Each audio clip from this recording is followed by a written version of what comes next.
Before he became the terror of nations, before the name Genghis Khan made kings tremble, he was just a child, fighting to stay alive in the cruelest land on earth. This is where his story begins, in the wild heart of Mongolia, in the year 1162. It was like a birth of a storm, when in a night of thunder and wind, a baby cried beneath the stars. His father, Yasuge, was a tribal chieftain, a warrior of the Borjigin clan. His mother, Hoelen, had once been stolen from another tribe. A woman of courage, now fated to raise her son in a world built on raids and revenge. They named him Temüjin, after a captured enemy warrior, a name that meant iron. Some elders said lightning flashed the moment he was born. They whispered, "The sky spirits have sent a child of iron." No one knew then that this child would one day change the course of the world. Temüjin's early childhood was simple, but brutal. He learned to ride before he could read.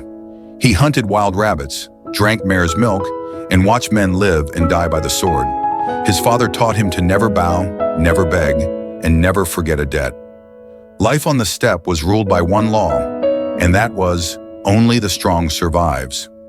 For a few years, Temüjin's family knew peace. The fate was already sharpening its claws. When Temüjin was 9, his father took him to another tribe to arrange his betrothal. The journey was long, cold, and lonely. On the way back, Yasuge stopped by Tatar clan, old enemies of his people. They welcomed them, and after the food, offered him drink and poisoned him. By the time he reached home, his body was weak. He fell from his horse and whispered his last words to his wife, "Take care of my sons." He died before the sun rose.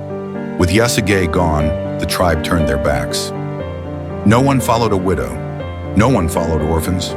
Temüjin, at the age of 9, watched as his people, the only family he had ever known, left them and moved away. His mother, Hoelen, screamed after them, "Cowards!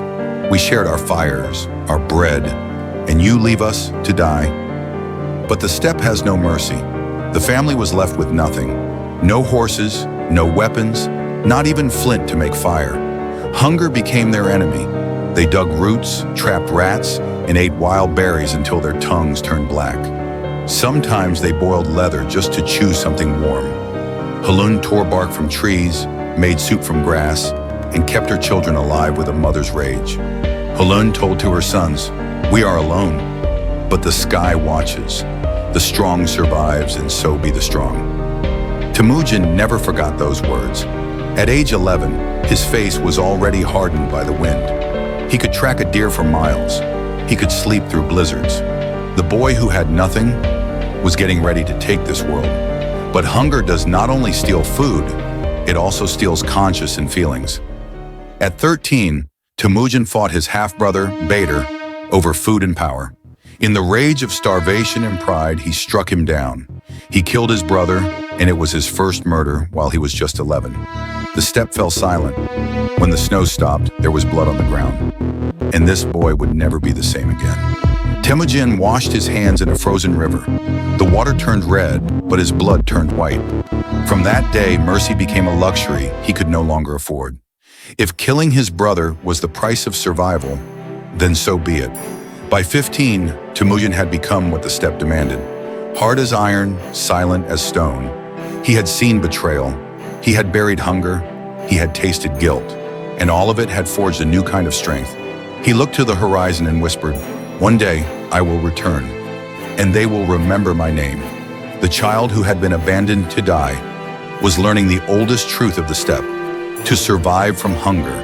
You need to become a hunger wolf, and to survive from a storm, you have to become a storm. Born in suffering, forged in starvation, and hardened by blood, this is how Temüjin, the boy of the steppe, began his journey to become Changaiz Khan. The terror of the world, and the world would soon learn to fear that shadow. Born in suffering, forged in starvation, and hardened by blood, this is how Temüjin, the boy of the steppe, began his journey to become Genghis Khan, the terror of the world. And the world would soon learn to fear that shadow. After years of hunger and loss, Temüjin had learned to survive. But survival was not enough. He was just 15, but he wanted to rise, to rebuild his father's clan, to unite the broken families of the steppe. So he rode, tribe to tribe, man to man, searching for those still loyal to his father's name. But the steppes remember everything, and forgiveness does not exist here. One night, while Temüjin was looking for help to unite his clan, he was betrayed. His father's old allies turned against him. Fearing his ambition, fearing his name, they bound him in ropes, beat him, and took him captive. The boy who dreamed of unity was now a prisoner of the Tayichi'ud tribe, the same tribe that had once abandoned his family to die. They dragged him to their camp like an animal. The Tayichi'ud chief looked at him and said, "So this is the son of Yasuge, the boy who thinks he can rule the steppe?" They laughed, and to mock him, they placed around his neck a wooden yoke, a heavy collar used for slaves.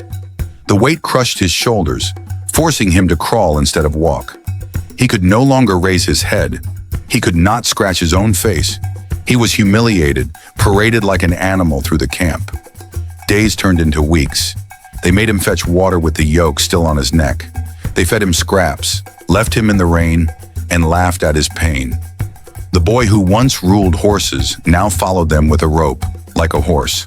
At night he slept under the open sky, his face pressed into dirt. Every breath was a promise that if he lived, he would never kneel again. But fate had not finished with him yet. One night, under the pale light of the moon, Temüjin's chance arrived to escape from this prison of his own tribesmen. A storm was building in the distance, and the guards were drunk on fermented milk. As the camp grew silent, Temüjin began to move. He rolled his body through mud, inch by inch, his wooden collar scraping against the earth. The yoke tore his skin, but he did not stop. When he reached the river, he threw himself in. The icy water bit into his bones, dragging him downstream. The collar pulled him under, but his will pulled him up. He found a hollow log near the shore, a miracle from the sky, and hid inside, half submerged, as the Tayichi'ud searched for him with torches. They shouted his name into the night. Dogs barked. Spears flashed over the water. But the boy did not move. He held his breath as flames passed inches from his face. And when the voices faded, he climbed out, shivering. He spent almost a year in that prison, but he was free now. He wandered barefoot through the grasslands until dawn.